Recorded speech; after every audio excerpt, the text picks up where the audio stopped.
Merci beaucoup Fernando. Je m'appelle Heike et Lautenschlager, c'est difficile à prononcer, je le sais. Je sais que c'est complexe. Heike, ça va? Alors, c'est un plaisir d'être ici avec vous et Jessie.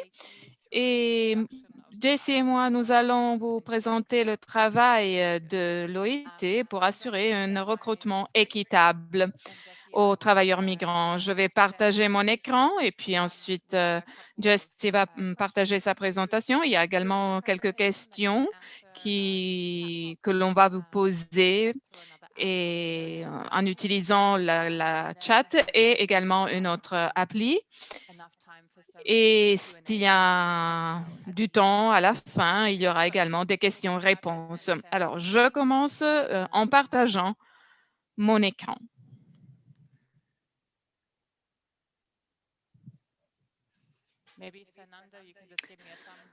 Fernando, est-ce que tu peux confirmer que tu vois l'écran? Très bien.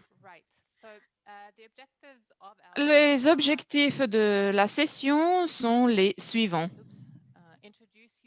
Alors, tout d'abord, présenter le recrutement équitable dans le contexte. Pourquoi le recrutement équitable est une partie importante en matière de gouvernance de main-d'œuvre.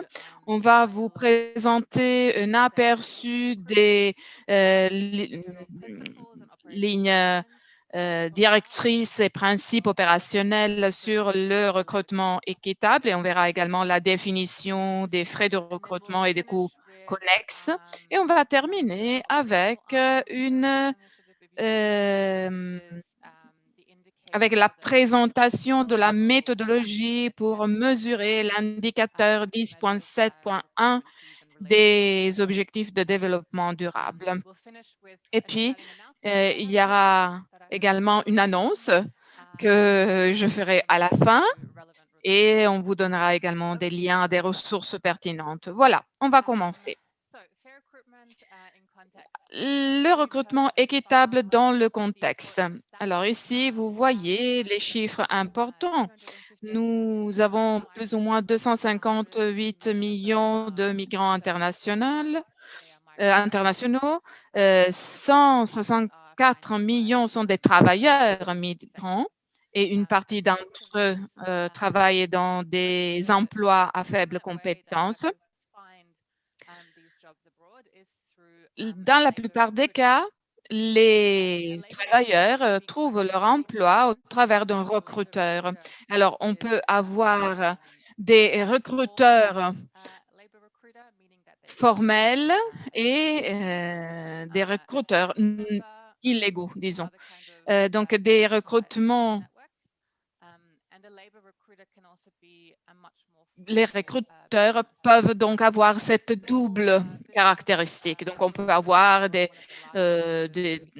agences pour l'emploi privé qui sont plus grandes ou d'autres agences de recrutement plus petites.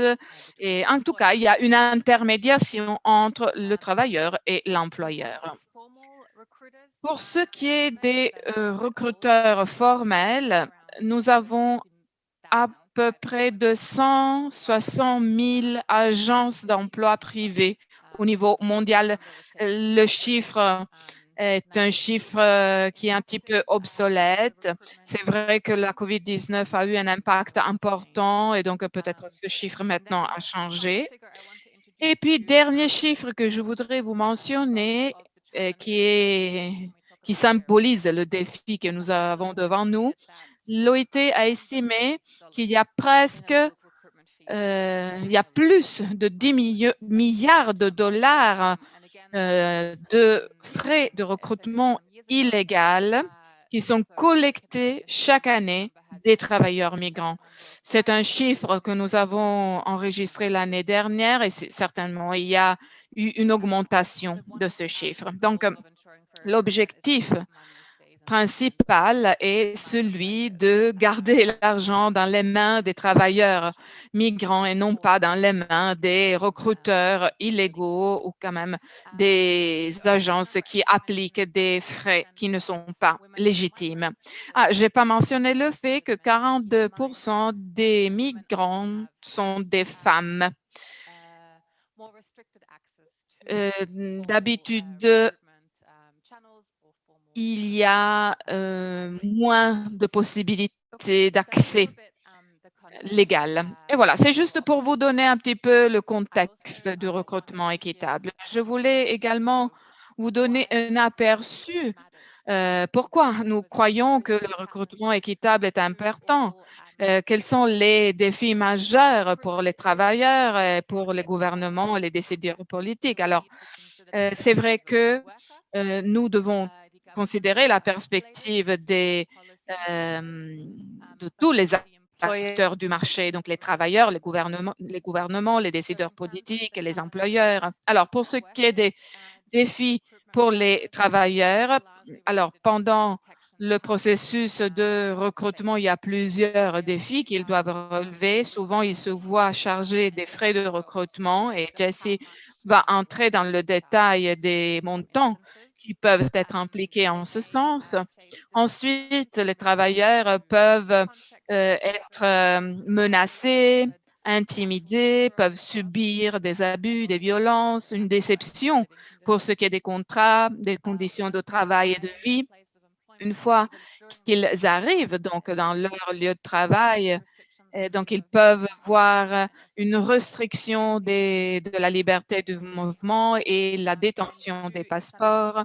Et parfois, on se rend compte que il y a même la falsification, la contrefaçon de documents, surtout pour les mineurs, afin qu'ils puissent être recrutés même s'ils n'ont pas atteint l'âge de travail.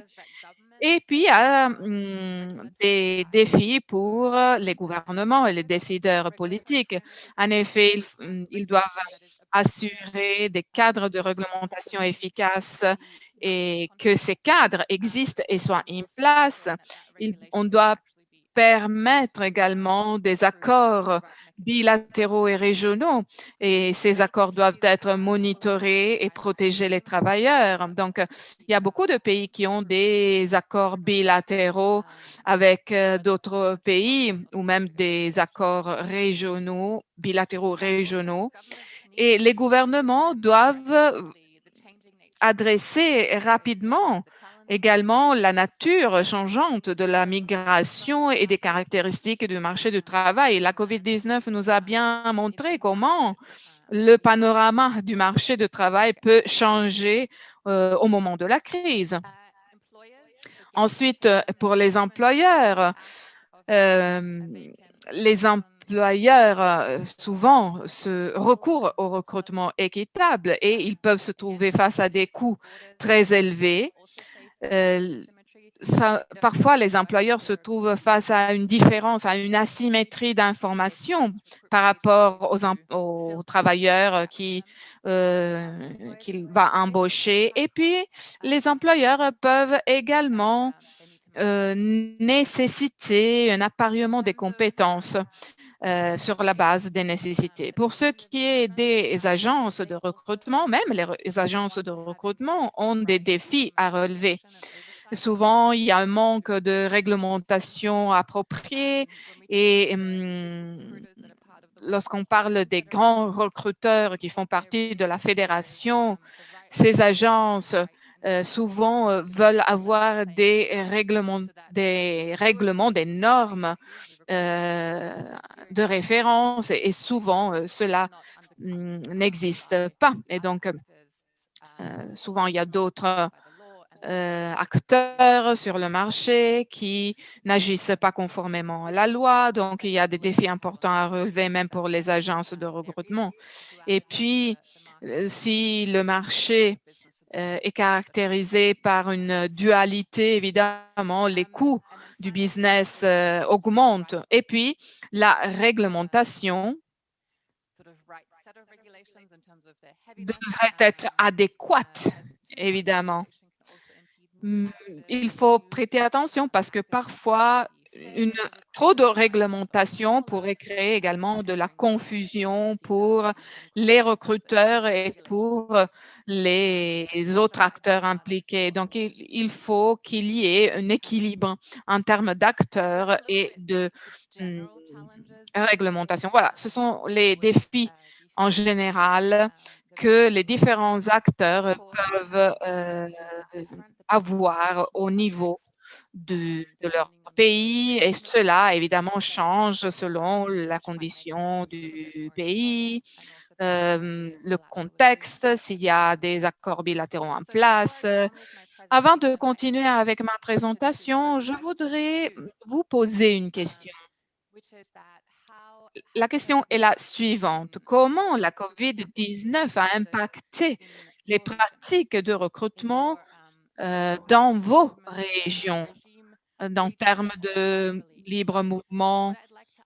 Donc, je voudrais savoir de votre part euh, euh, quelles ont été les tendances que vous avez identifiées au cours de l'année dernière pour ce qui est des pratiques de recrutement. Donc, je vous laisse quelques instants pour y réfléchir dessus et ensuite, on va voir vos réponses dans la chat.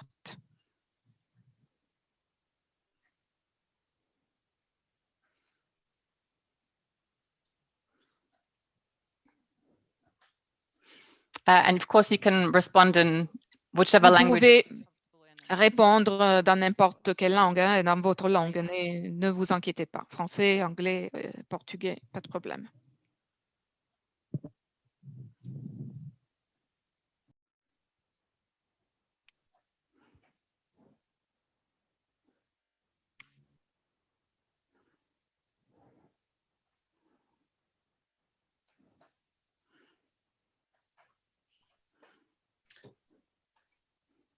Okay, so we have a first one here. No, actually, that's from here. So we're still waiting. Alors, je pensais qu'il y avait une question, mais non, c'était la question traduite en français. Comment la pandémie COVID-19 a eu un impact sur les pratiques de recrutement transfrontalière en Afrique australe? Vous pouvez répondre dans la chat. Donc, vous pouvez écrire vos réponses dans la chat.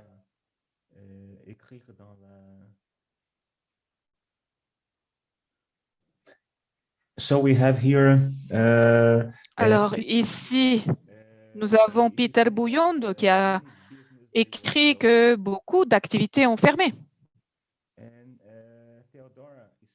Theodora, je crois qu'elle a commencé à écrire la réponse, mais peut-être elle n'a pas terminé.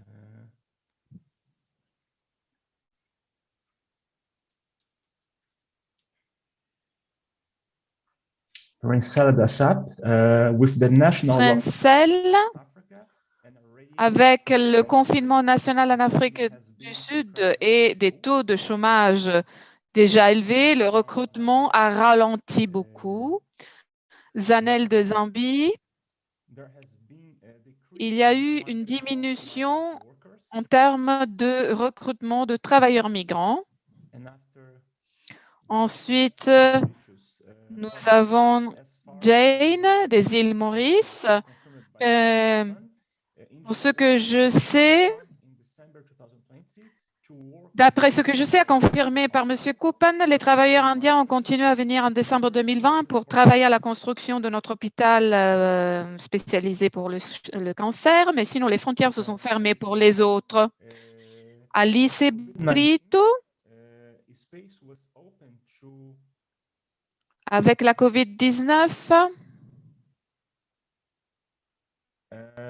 to work without observing the right mechanisms. Il n'y a pas eu le respect des mécanismes fixés par le gouvernement. Il y a eu une réduction en termes d'opportunités d'emploi.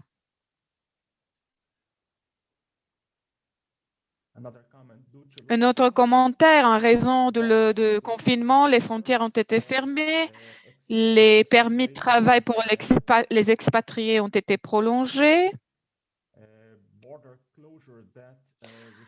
Autre commentaire, là, il y a eu la fermeture des frontières et la restriction du mouvement.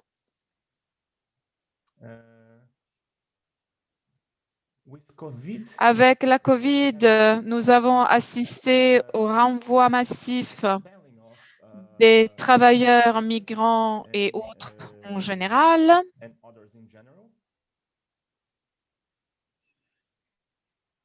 Il y a eu un impact sur les montants des transferts de fonds envoyés par les immigrants. Donc, il y a eu une diminution importante.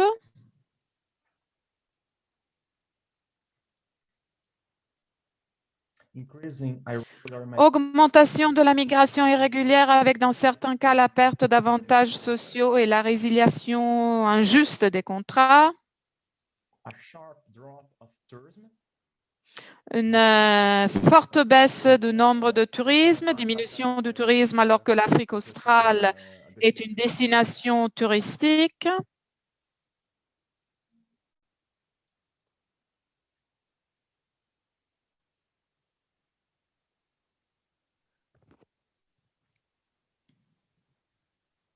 Loss of employment.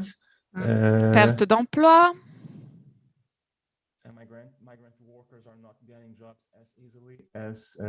Les travailleurs migrants n'arrivent pas à obtenir des emplois simplement comme ils le faisaient avant la pandémie. Merci Fernando. Il y a beaucoup de commentaires qui arrivent.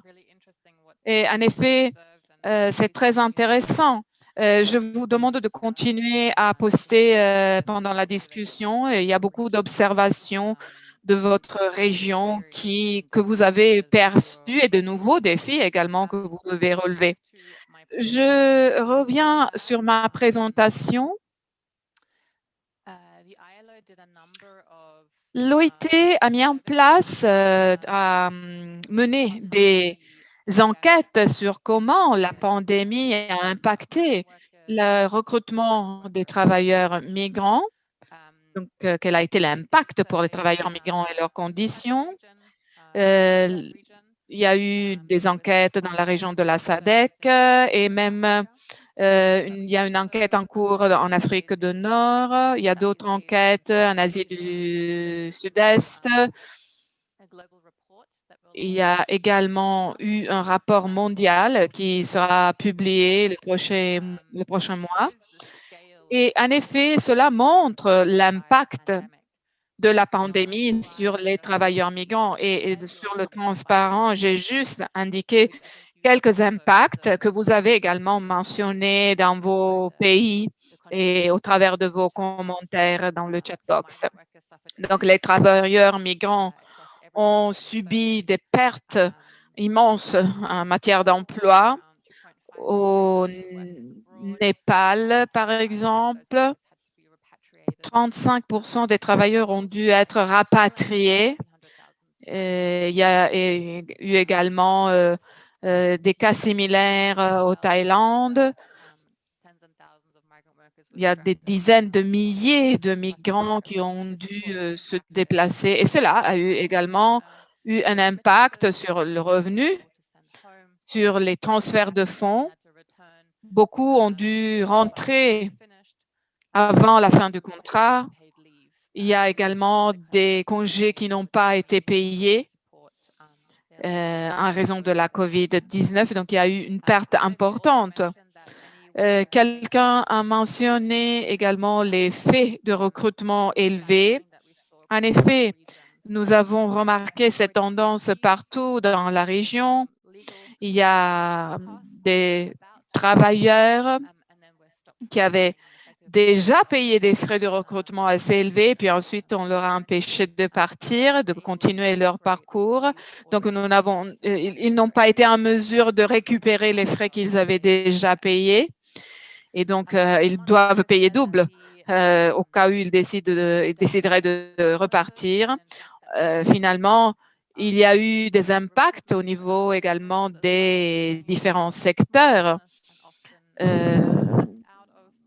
y a eu des travailleurs qui n'ont pas été inclus dans les subventions fournies par les gouvernements. Et il y a eu des difficultés de communication également. Donc, il n'y a pas eu la possibilité de fournir un suivi aux travailleurs migrants en raison des restrictions qui changeaient du jour au lendemain. Et cela, évidemment, a créé des difficultés en termes de soutien également aux employeurs qui étaient à la recherche de travailleurs. Et puis, il y a eu un collapse de la demande de main-d'œuvre, surtout dans des secteurs à faible salaire. Mais c'est vrai qu'il y a eu une augmentation de la demande dans d'autres secteurs, surtout dans des secteurs qui fournissent des services de base,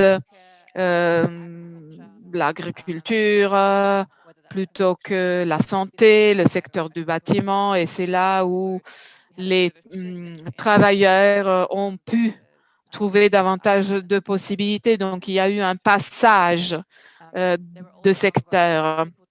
Et il y a encore des défis logistiques pour le recrutement parce qu'il y a des procédures à suivre pour la COVID-19, des moyens de transport ne sont pas disponibles. Et puis, il y a eu une exacerbation de phénomènes qui existaient déjà auparavant, tels que la discrimination, la xénophobie vécue par les travailleurs migrants.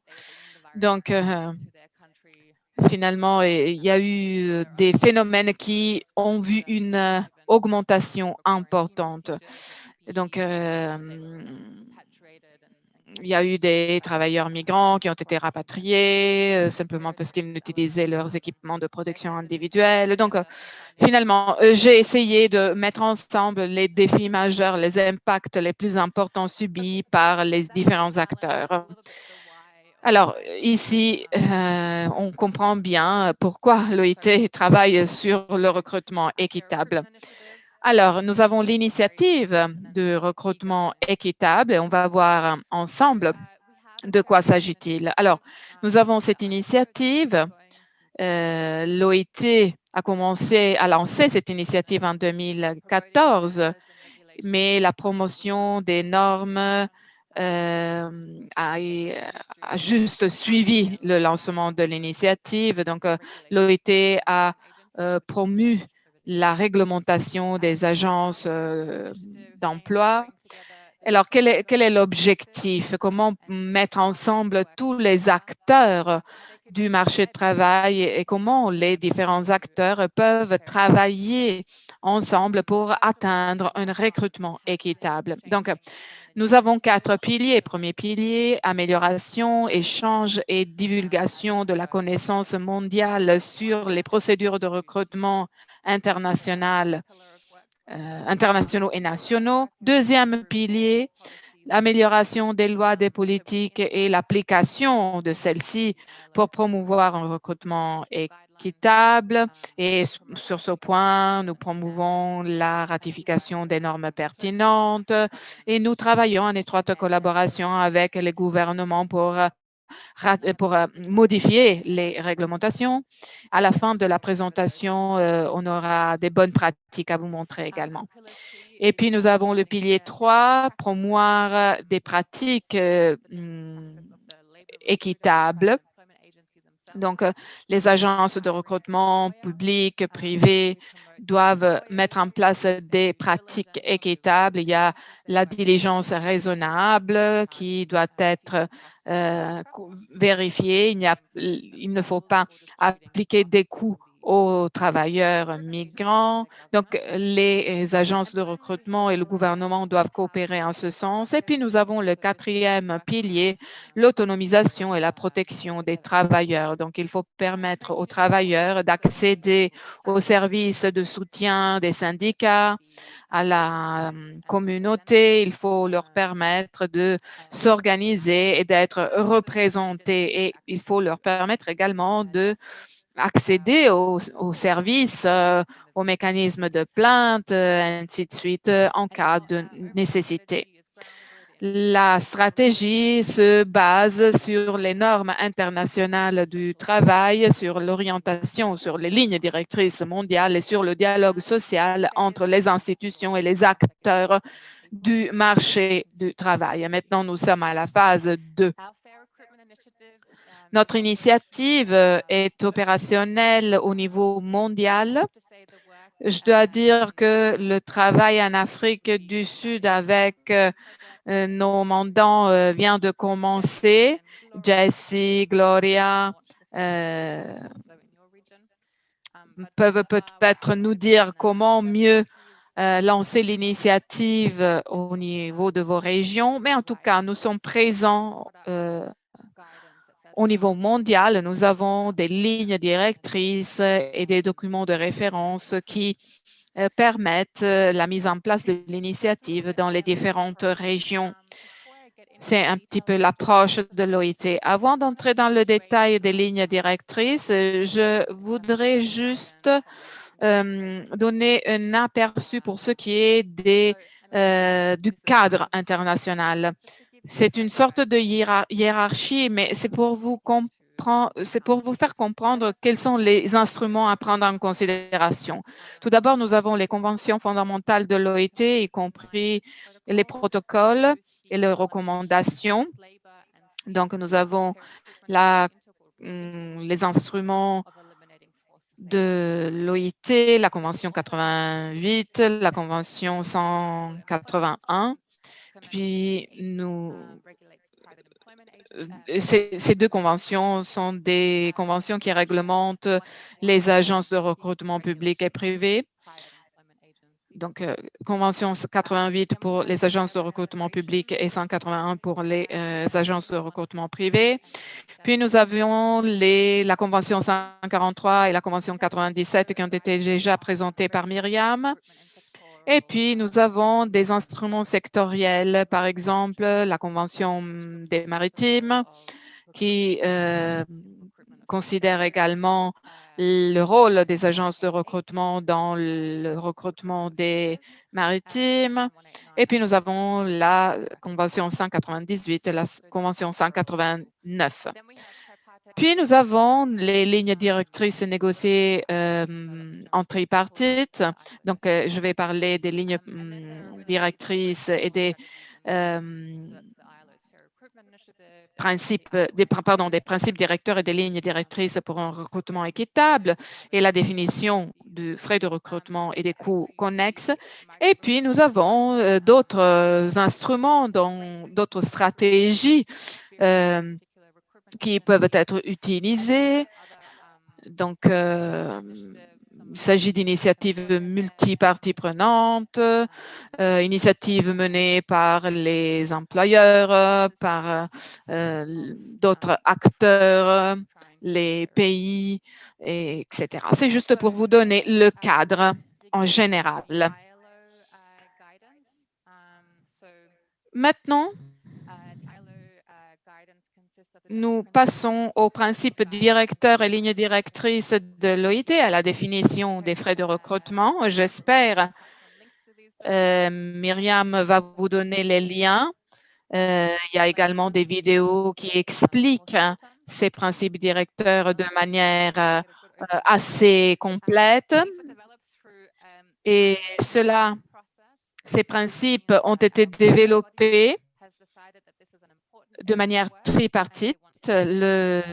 Finalement, il y a eu la détermination de la nécessité de davantage d'orientation et de lignes directrices dans un domaine spécifique. Alors, en ce cas-là, Il y a eu la préparation de matériaux, la rédaction de principes directeurs sur la base des recherches, des consultations. Les experts se sont rencontrés pendant 3 jours pour négocier. La négociation a abouti à son résultat au milieu de la nuit.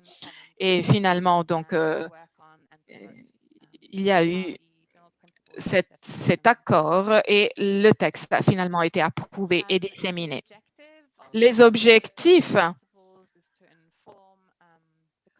des principes directeurs et des lignes directrices sont les suivants. Donc, les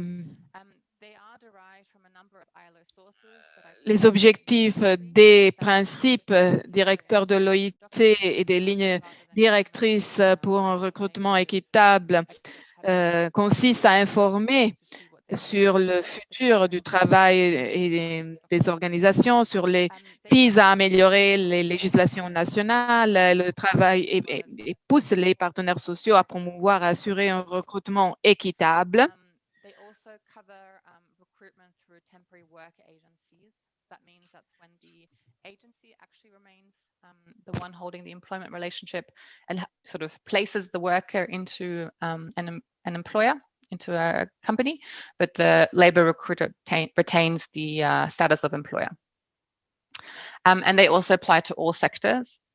And we say that the best way to start implementing these guidelines in your national context is to hold a tripartite consultation on what is relevant and what is needed given your national context.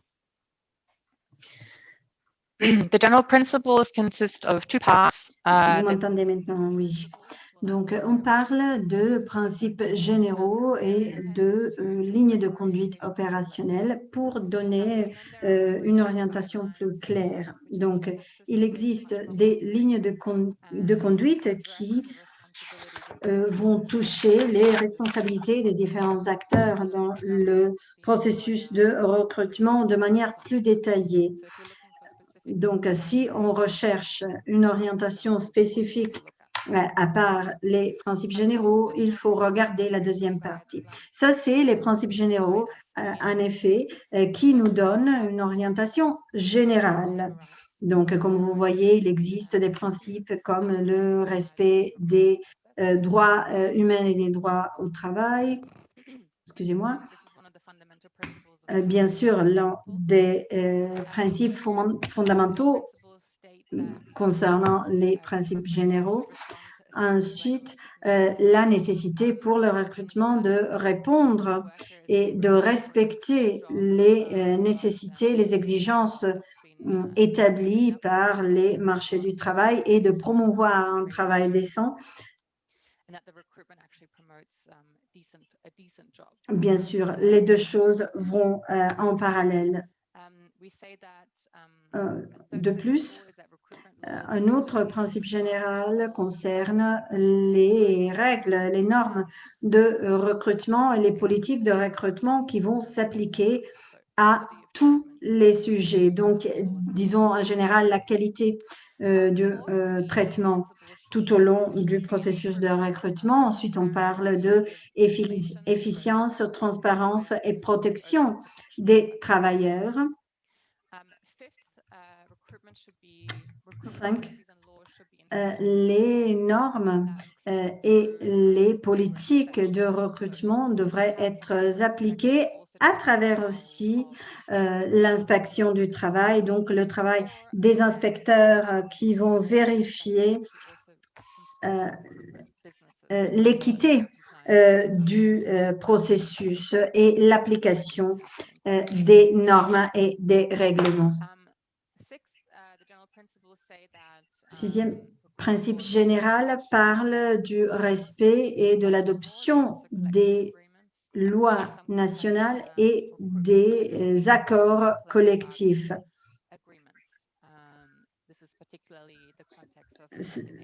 Cela s'applique plutôt au contexte de la Scandinavie, mais pas seulement.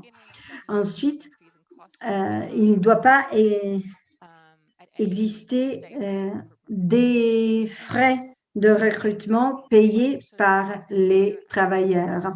Ensuite, il faut des contrats de travail transparents et clairs, donc qui peuvent être lus par les travailleurs et écrits dans leur langue ou dans une langue que les travailleurs peuvent comprendre. Ensuite, le fait que les travailleurs doivent être libres de toute obligation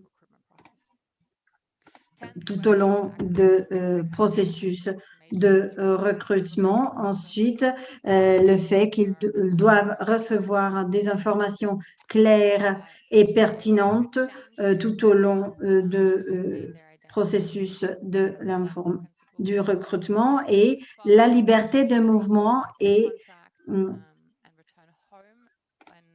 ne pas avoir leurs documents retenus par les recruteurs ou les employeurs et la possibilité de terminer le contrat ou de changer d'employeur et de rentrer chez eux de manière sûre et d'accéder à des remèdes légaux.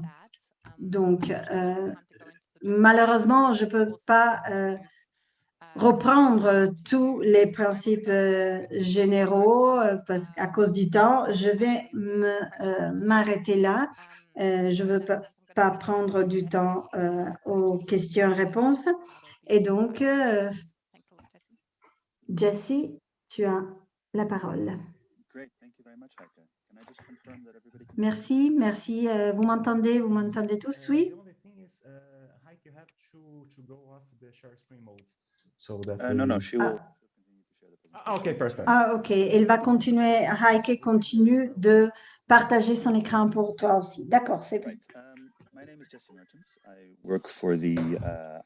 Je suis Jessie Mertens et je travaille à Lusaka pour l'OIT. Je travaille sur le même projet. Donc, je m'occupe de question de données sur l'immigration de main-d'œuvre et je vais revenir dans un moment sur les frais et les coûts que Heike a bien mentionné. Mais pour l'instant, je vais reprendre la présentation de Heike pour tourner vers une nouvelle étude globale sur les frais de recrutement et les coûts connectés qui vont montrer des tendances de politique très intéressantes. Dans la plupart des cas, donc 63% des cas, il existe la prohibition, l'interdiction de frais à payer par les travailleurs. Ça, c'est l'approche principale. Donc, bien sûr, c'est le principe selon lequel ces frais doivent être payés par les employeurs.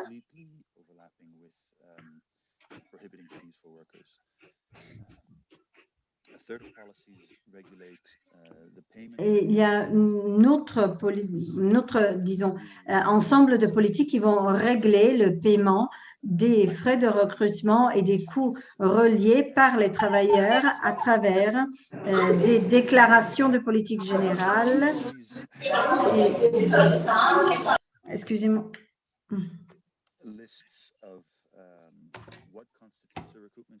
Il existe des listes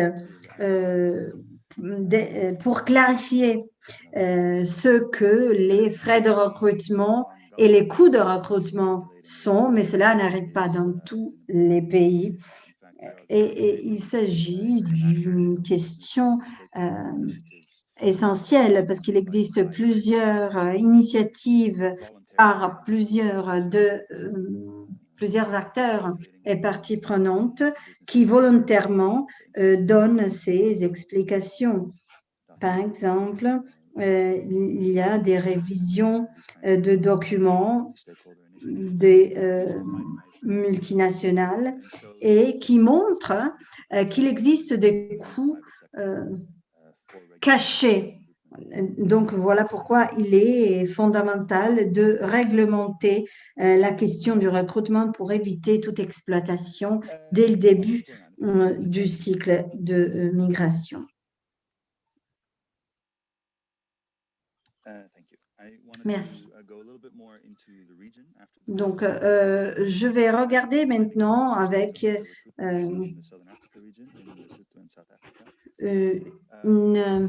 un égard plus précis, plus détaillé sur certaines régions, en particulier Lesotho et Afrique du Sud. Donc là, vous voyez un projet de politique nationale sur la migration de main-d'œuvre approuvé et adopté juste en février 2020, qui va identifier les niveaux les plus élevés de pratiques de recrutement fraudulent et le manque de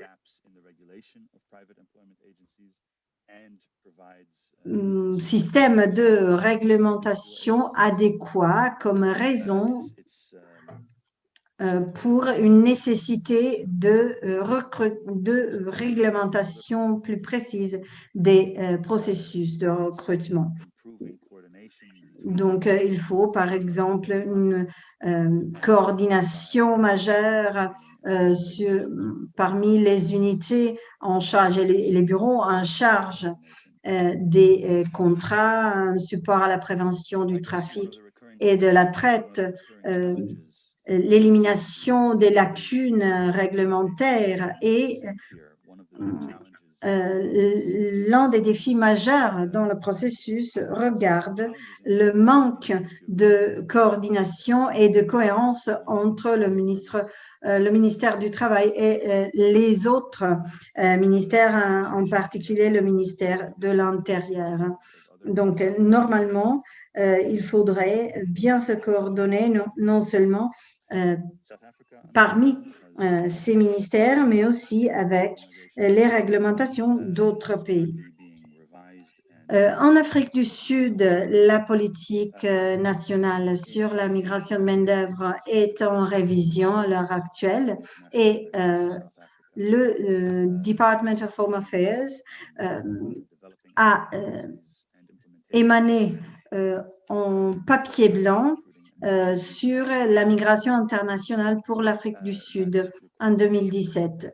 Donc, cela se réfère à la nécessité d'avoir des politiques plus adéquates ainsi que des stratégies, des instances et la capacité d'attraire, de recruter et de garder les migrants internationaux qui montreraient les compétences et les ressources nécessaires au monde du travail et au marché du travail sud-africain. Pour en faire cela, bien sûr, le recrutement des migrants doit être fait parmi ceux qui montrent avoir les compétences critiques pour combler des lacunes existantes dans le marché national et à travers le projet de dispositions pour réglementer les agences de recrutement privées et donner des politiques plus claires et réglementées à travers une loi qui est la loi sur les services de l'emploi approuvée en 2014. Donc, de cette manière, on vient petit à petit à la question des frais et des coûts. Donc, quels sont ces coûts dont on parle?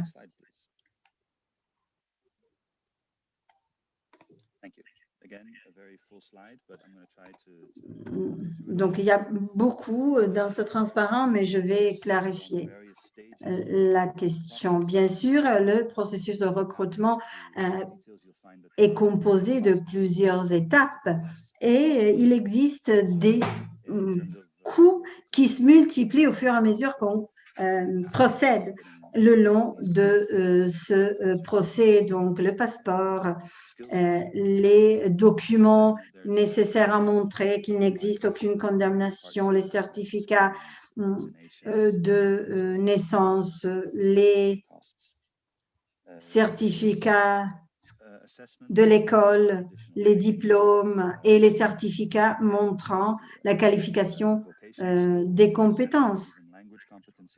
Il existe même des coûts associés avec des certificats de type médical ou bien pour des formations additionnelles et des coûts qui se présentent avant le départ pour ces formations additionnelles ou bien des documents nécessaires à partir et demandés à partir du gouvernement. Ensuite, les coûts de voyage interne envers l'aéroport ou envers les bureaux qui vont émaner ces documents nécessaires pour préparer le voyage. Et ensuite, le transport, le véritable transport pour voyager vers la localité de destination. Ensuite, on peut y avoir même à cette étape des transports, des coûts de transport différents. On peut y avoir même des coûts à payer à l'avance pour toute rentrée avant la fin du contrat. Donc, par exemple, des sanctions pour avoir violé le contrat et l'avoir terminé avant la fin prévue, avant l'échéance prévue par le contrat.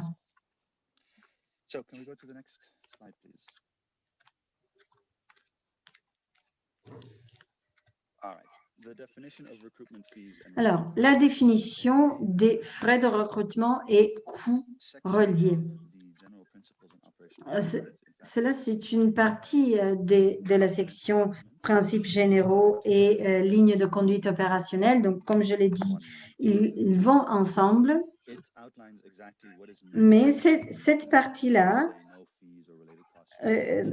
montre ce qu'on veut dire lorsqu'on parle de pas de frais de recrutement à payer par les travailleurs.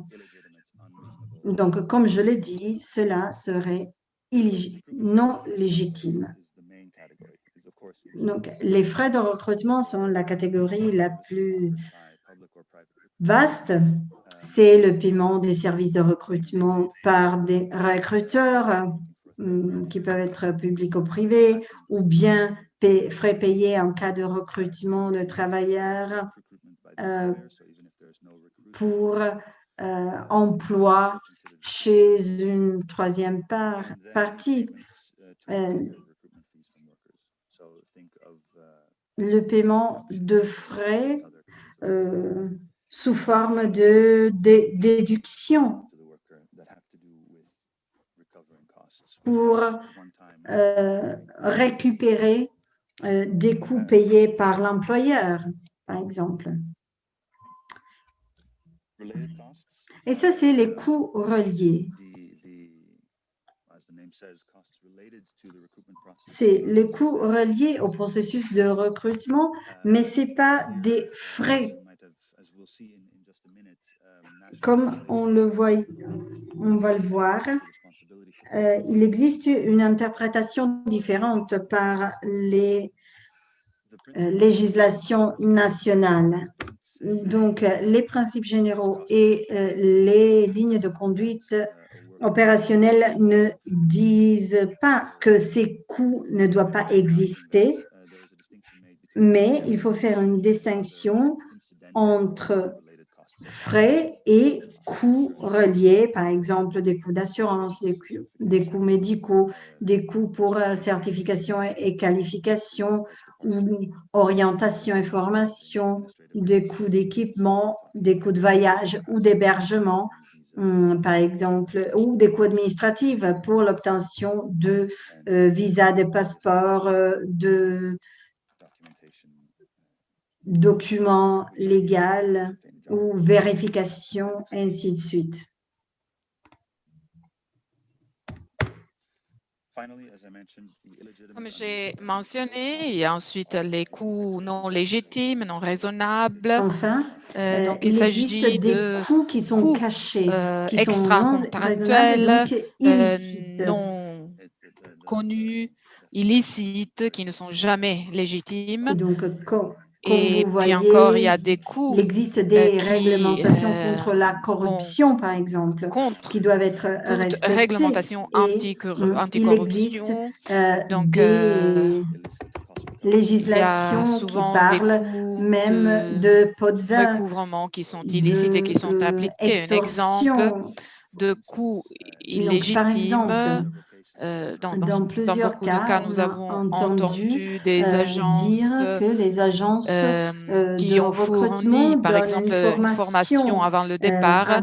C'était quelque chose, en tant que un service service extra, supplémentaire. mais c'était un Mais service extra qui n'était pas ça trop ne serait pas volontaire. Donc, volontaire. Donc, il les faut travailleurs étaient suivre cette obligés, d'une formation certaine avant le manière, à départ suivre cette pour formation. obtenir le travail. Et Mais en on s'est rendu pratique, compte que cette souvent, le contenu de la formation était très limité et il n'y avait pas c'est une tout à fait couverture une des façon éléments pour nécessaires pour le récupérer travailleur, pour l'emploi, et plus les d'argent. travailleurs devaient payer Et c'est tout. pour cette formation. Voilà, c'est un Donc, exemple du c'est une type de formation coût plutôt non dépourvue légitime. de contenu Prochaine transparence, s'il vous intéressant plaît. pour les migrants.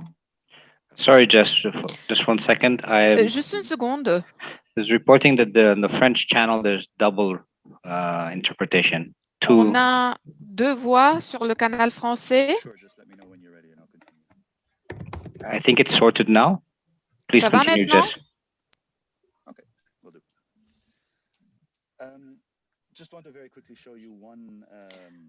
Je vous montre ici la base de données mondiale sur les lois et les politiques et leur définition de frais et de coûts.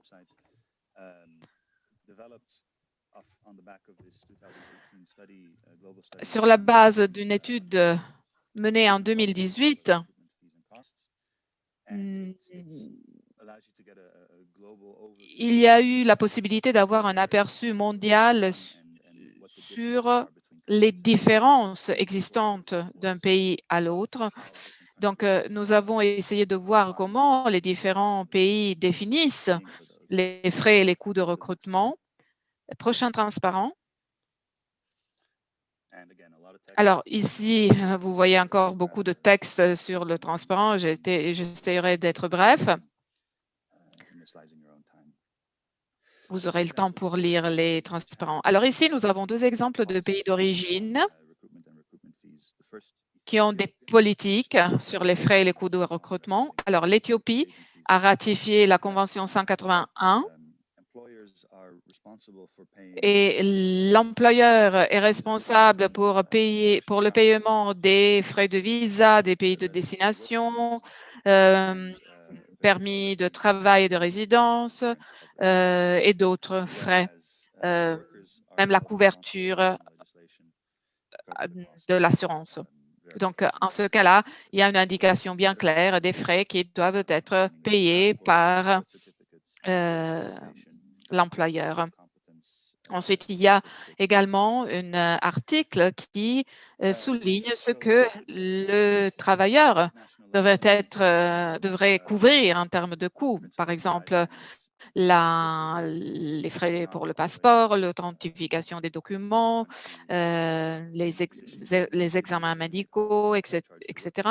Et alors, nous avons travaillé avec l'Éthiopie pour éliminer ce type de frais sur les travailleurs. L'idée est qu'on ne devrait pas avoir des frais qui soient appliqués aux travailleurs, même pas aux travailleurs migrants. Puis nous avons le cas des Philippines. Aux Philippines, nous avons une situation similaire. Les Philippines permettent l'application d'un frais aux travailleurs qui ne doit pas dépasser un mois de salaire de base, exception faite pour les travailleurs domestiques qui ne doivent pas avoir l'application de frais de recrutement et les travailleurs qui doivent aller dans des pays où le système principal, de par la loi, de par la politique ou la pratique, ne permet pas directement ou indirectement l'application et la collecte de frais de recrutement. D'après la réglementation des Philippines, les travailleurs devraient payer leur coût de documents, passeport, et les employeurs doivent payer les frais de visa, les permis de travail, le permis de séjour et d'autres types de frais, même des frais d'administration spécifiques pour les employeurs. Si nous passons à la diapo suivante, nous voyons deux pays de destination, le Qatar qui récemment a révisé son système de recrutement et a remplacé le système Kafala avec un système de permis de travail. En ce cas-là, on déclare clairement que le travailleur ne doit pas soutenir des coûts et des frais de recrutement.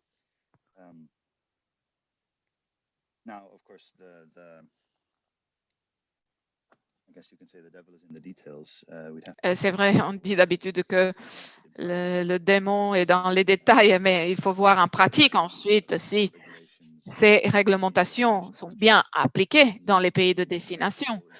Donc, il est important qu'il y ait un suivi même en pratique pour faire en sorte que ce qui est écrit au niveau de la politique est bien mis en place dans la pratique. Et puis, nous avons le Royaume-Uni, qui est un autre pays de destination. Le travailleur, en ce cas-là, ne paye pour aucun frais, aucun service, donc pas de frais sur les travailleurs. Et l'employeur doit, par contre, couvrir des frais, les frais d'arrivée, les frais avant le départ, les coûts des documents après que l'offre d'emploi était soumise, les coûts de transit, les coûts à l'arrivée, et ainsi de suite. Donc, il s'agit d'exemples de comment les frais et les coûts sont gérés du point de vue national. Alors, ce qui est important, c'est de mesurer la pratique. Donc, voir en pratique si les dispositions théoriques sont bien respectées.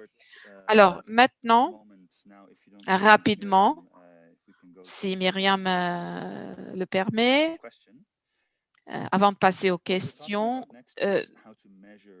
alors nous allons parler de comment mesurer les coûts de recrutement.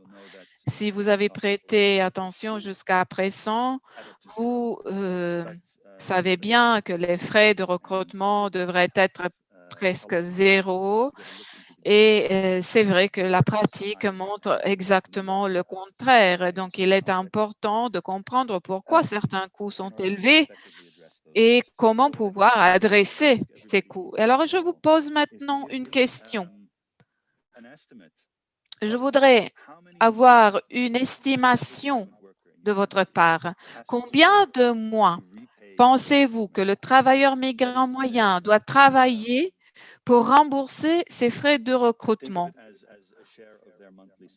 Pensez à un pourcentage du salaire. Donc, combien de mois, d'après vous, le travailleur migrant à présent doit travailler pour rembourser ses frais de recrutement?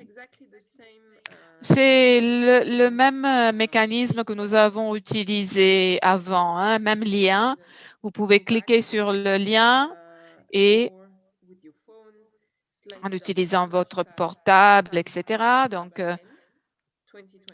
slido.com, hashtag SAM2021 et écrire ce que vous pensez. Combien de mois pensez-vous que le travailleur migrant moyen doit travailler pour rembourser ses frais de recrutement?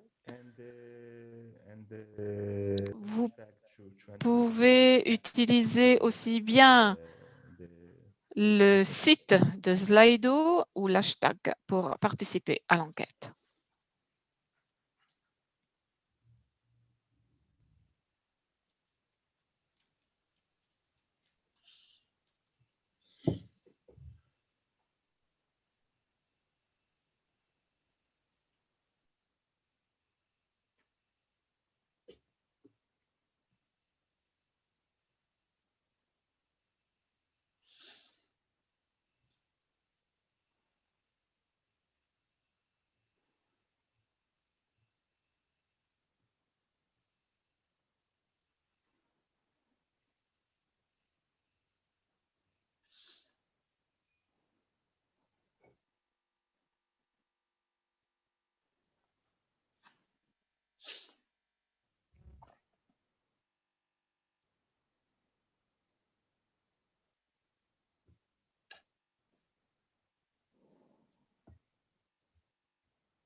Jessie, you tell Jessie, me when you want to stop. dis-moi lorsque tu veux interrompre. Alors, regardez également le chat box, parce qu'il y a également des participants qui ont écrit sur le chat box parce que peut-être ils ont des problèmes à accéder à Slido. Encore quelques secondes et puis on peut passer aux réponses.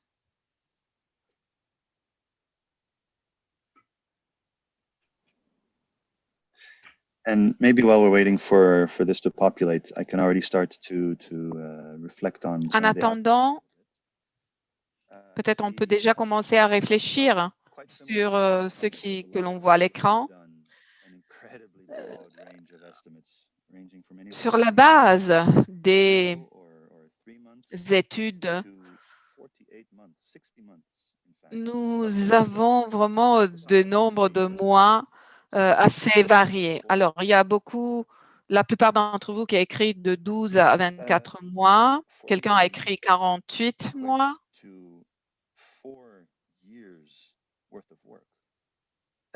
48 mois signifie travailler pendant 4 ans sans avoir un revenu. Donc, 4 ans pour rembourser les frais. Bon, je dirais que peut-être c'est trop. Moi, je ne le ferai pas et je crois que même pas les autres. Même 12 à 24 mois, 6, 9 mois. En effet, cela signifie beaucoup de temps de travail sans avoir un revenu. This really broad range of answers also reflects the differences. Ces questions montrent bien également les différences entre les différents pays. Et on va voir dans le détail d'ici peu. Cela dépend beaucoup des corridors, donc de quel pays à quel pays. Et donc, sur la base des corridors, les chiffres des frais changent. Cela dépend également du genre des personnes qui se déplacent. Rappelez que ces chiffres sont très, très élevés. Hein? Et parfois, dans certains cas, ces chiffres représentent la réalité. Alors, voyons maintenant quels ont été les résultats des études. Voyons comment on a mesuré.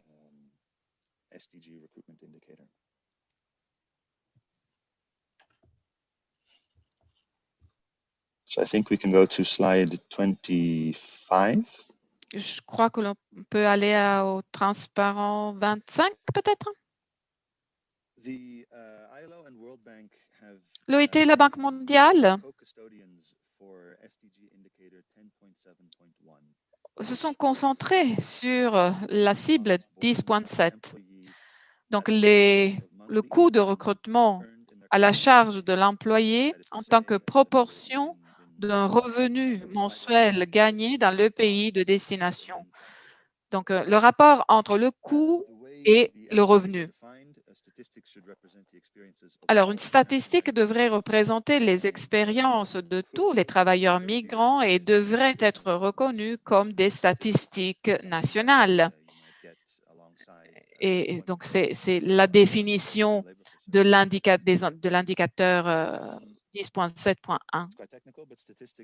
C'est un petit peu technique, mais en tout cas, les statistiques devraient être basées sur les coûts et les revenus observés pour les mêmes individus et rendre possible le calcul de la valeur moyenne pour les coûts et pour la distribution des coûts et des revenus.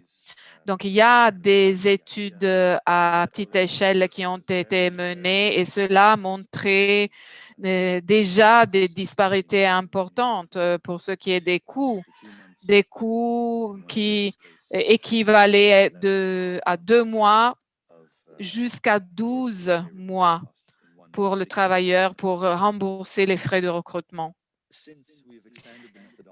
Ensuite, nous avons étendu la méthodologie. Donc, nous avons commencé à voir comment collecter des statistiques plus représentatives pour être sûr de ne pas nous concentrer sur un groupe de travailleurs bien spécifique.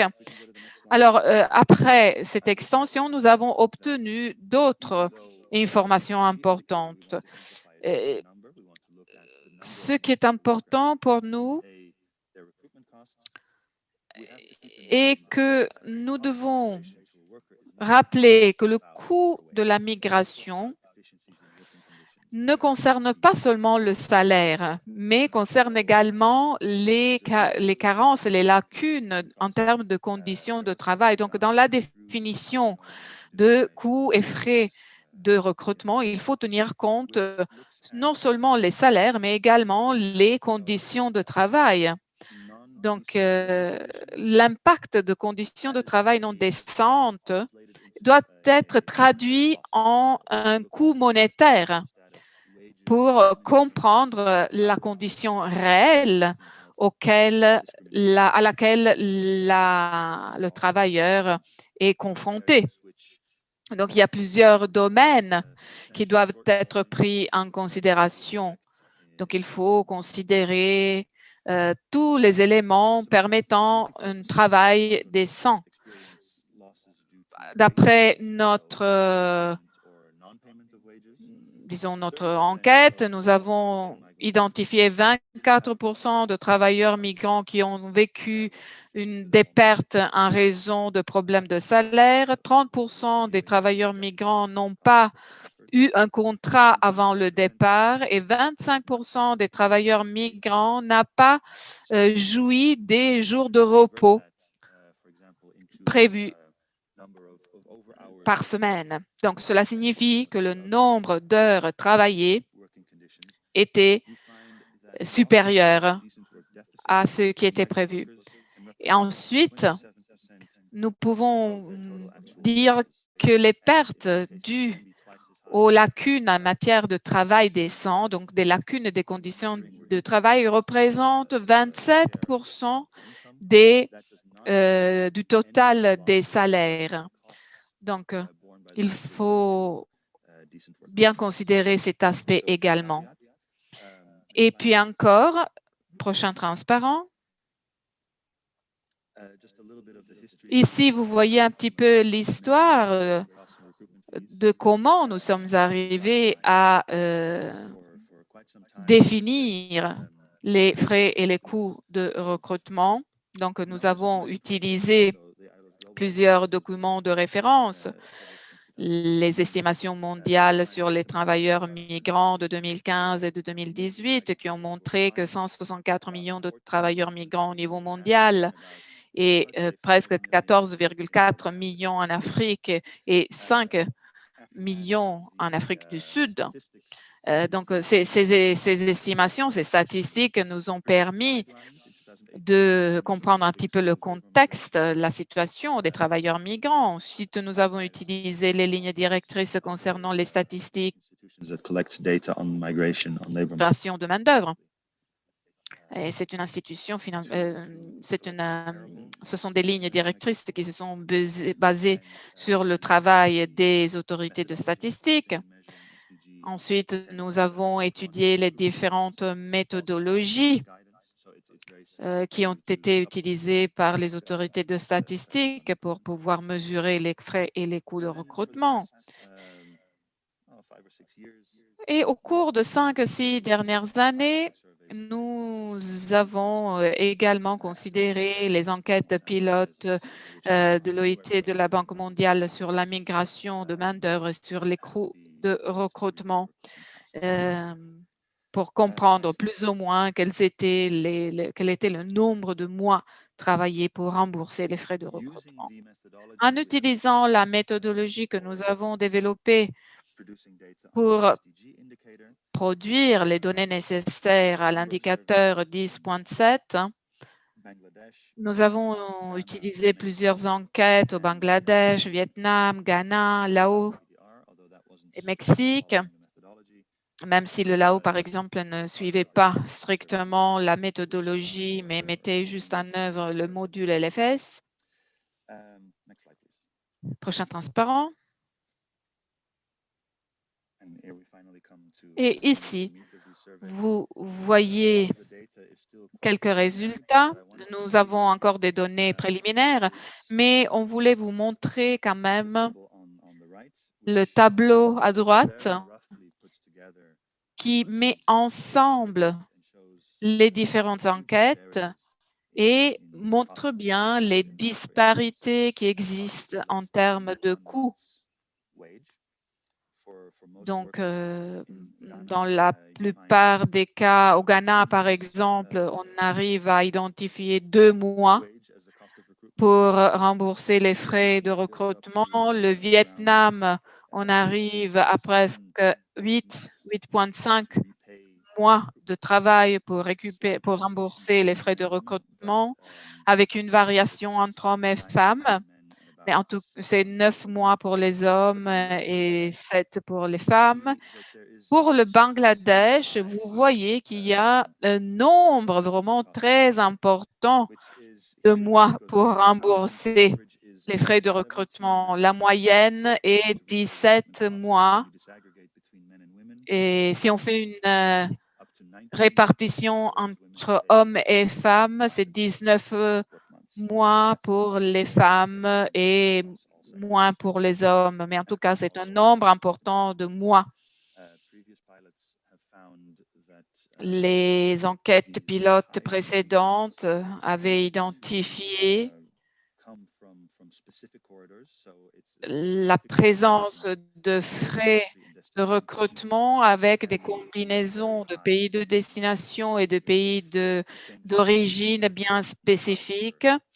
Donc, dans certains cas, on avait des coûts très élevés, tandis que dans d'autres, ces frais, ces coûts étaient inférieurs. Donc, souvent, il y a la question des pays qui entrent en jeu. Donc, les corridors jouent un rôle important.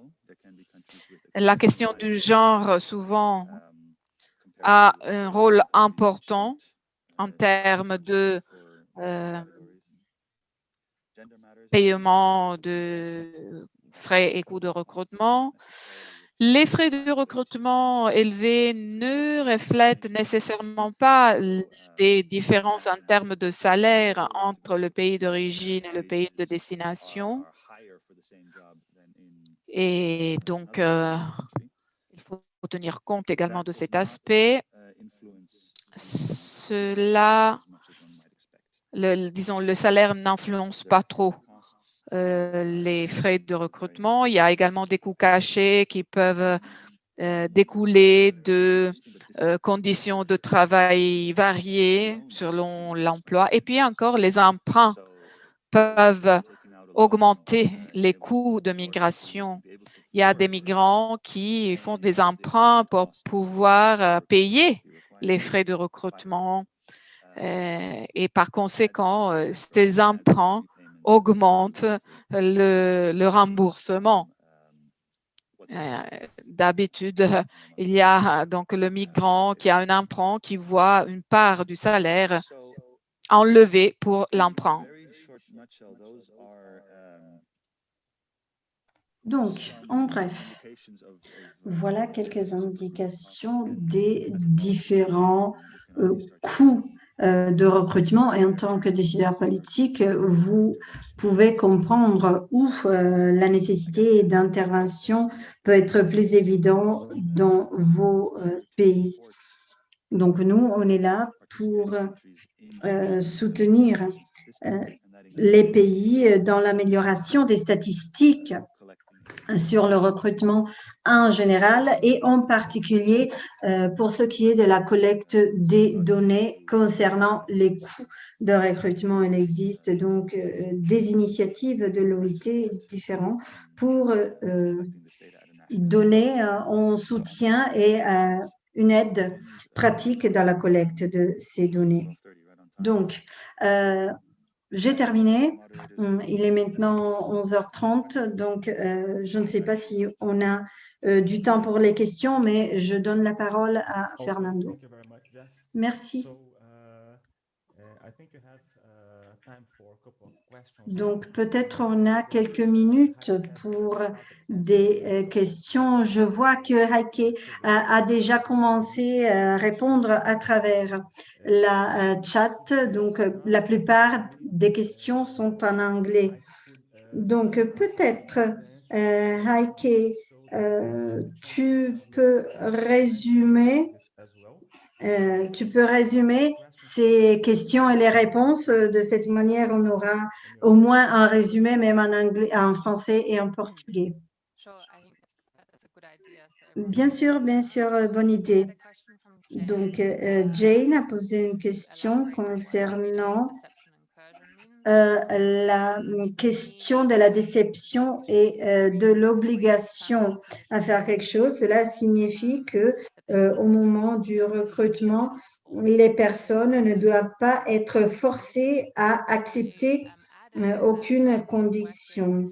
De plus, lorsque les travailleurs doivent repayer une grande dette aux recruteurs, bien sûr, sont moins libres de refuser des conditions ou de refuser des postes de travail. Ou bien, parfois, il arrive que les familles sont obligées à vendre des biens, par exemple des terrains ou quelque chose comme ça, pour payer ces coûts. Donc, ça, c'est une position de obligation. Donc, personne ne doit être forcé à accepter aucune condition qui n'est pas convenable. Et il y a des questions concernant les coûts médicaux et en relation avec la COVID-19. Ce que j'ai expliqué, c'est que avec un focus sur la COVID-19, malheureusement, on n'a pas pu prévoir la pandémie.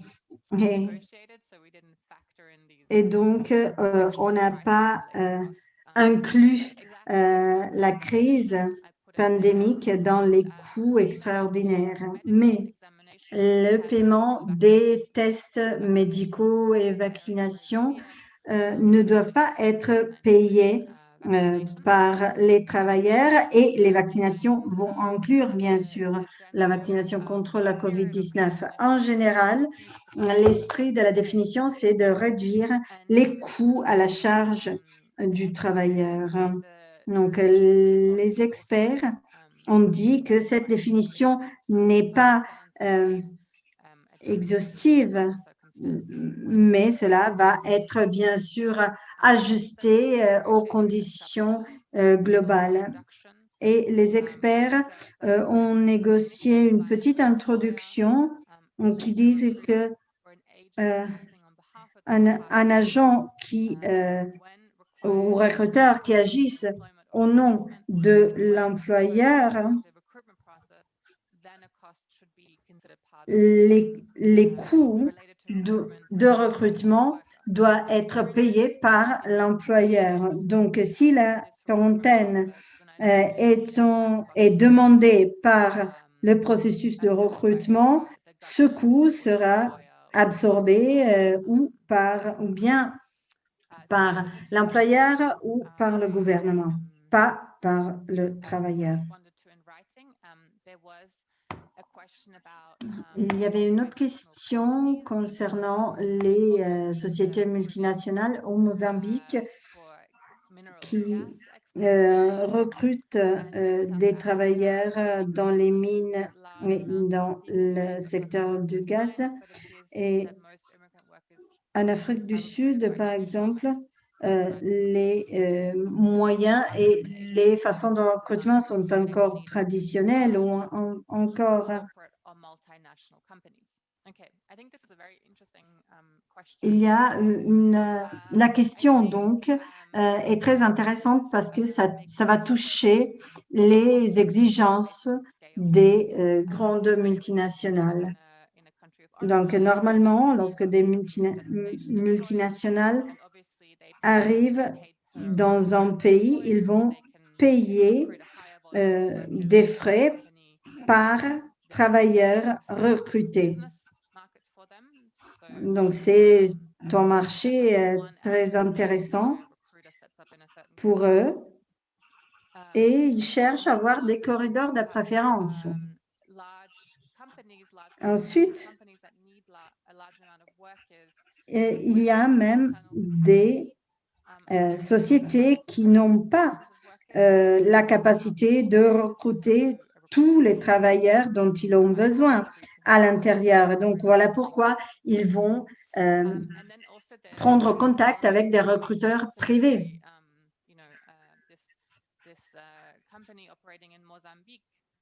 Et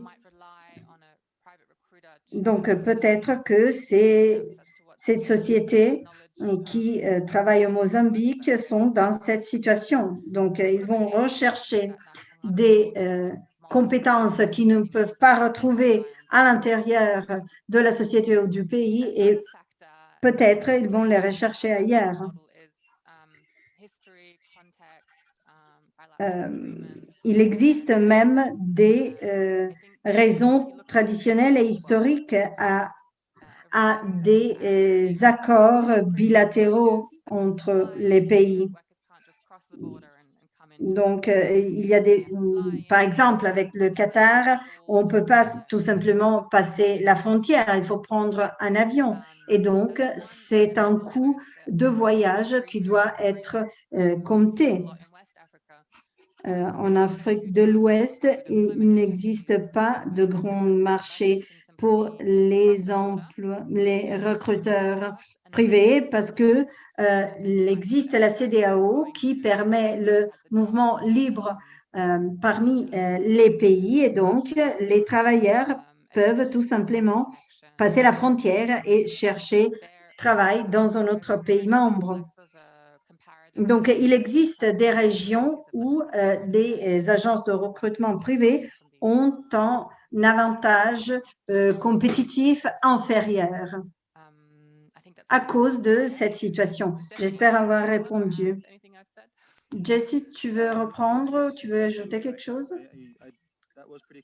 Merci. Donc, c'était assez complet, en effet. Donc, même sans une industrie de recrutement à travers des méthodes traditionnelles ou à travers l'existence d'accords pour une ouverture des frontières,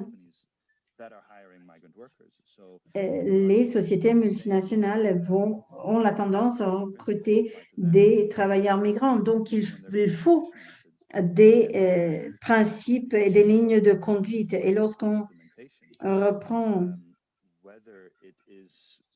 cette question, il faut regarder la capacité du système national à adopter un système de protection des travailleurs et en particulier des travailleurs migrants, spécialement dans les pays où le recrutement n'est pas si profondément réglementé. il y avait d'autres questions. Tu peux m'aider, Heike? I think we don't have more Non, questions. il n'y a pas d'autres questions, en effet. So maybe if someone Donc, would like to raise the hand or peut-être vous voulez poser leurs questions directement. please, if it's the case, you can just turn your mic on. Donc, si c'est comme ça, vous pouvez ouvrir le micro et parler. Sinon, je crois qu'on est déjà en retard et donc on pourrait clôturer la session ici. Donc, il y a quelqu'un qui veut poser une question peut-être? Ok, apparemment, il n'y a personne qui souhaite le faire. Donc, j'ai une annonce à faire. J'ai une annonce à faire. Dites-moi quand.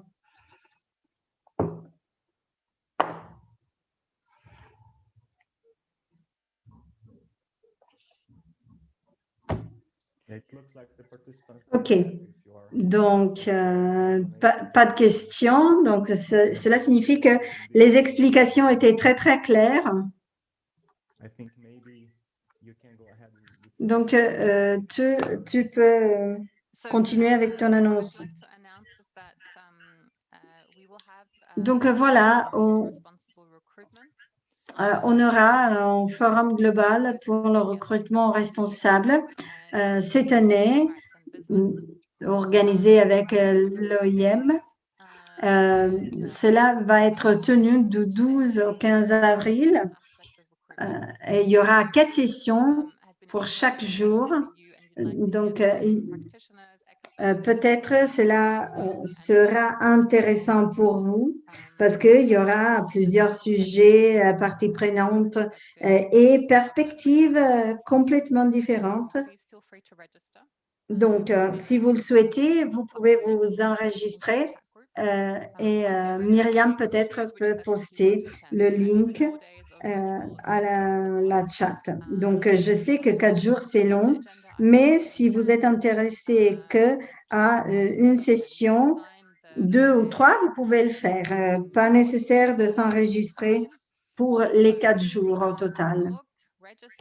Donc, donnez un coup d'œil, enregistrez si vous êtes intéressé et nous serons heureux de vous avoir avec nous.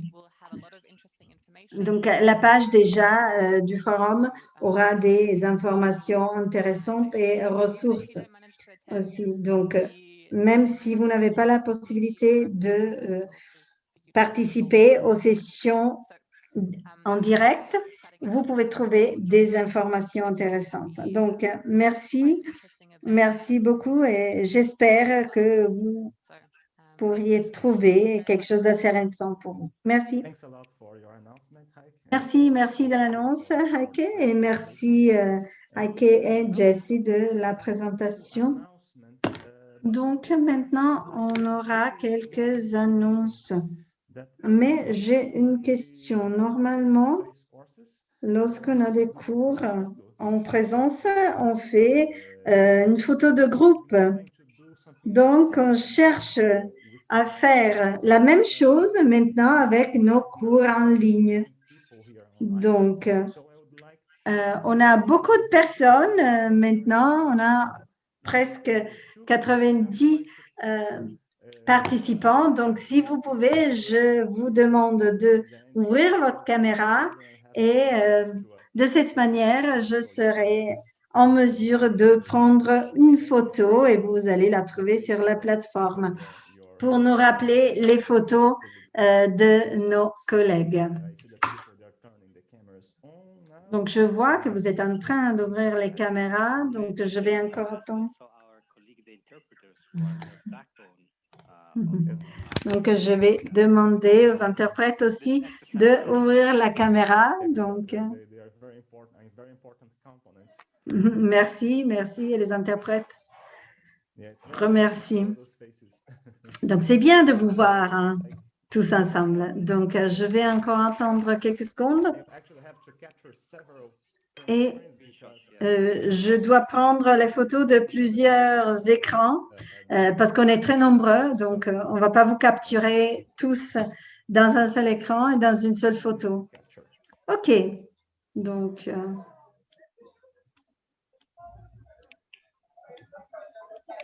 Okay, so let's do it now. d'accord.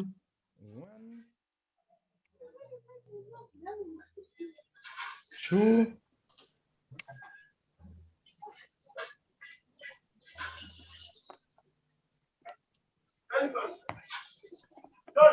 Almost done. Presque fait.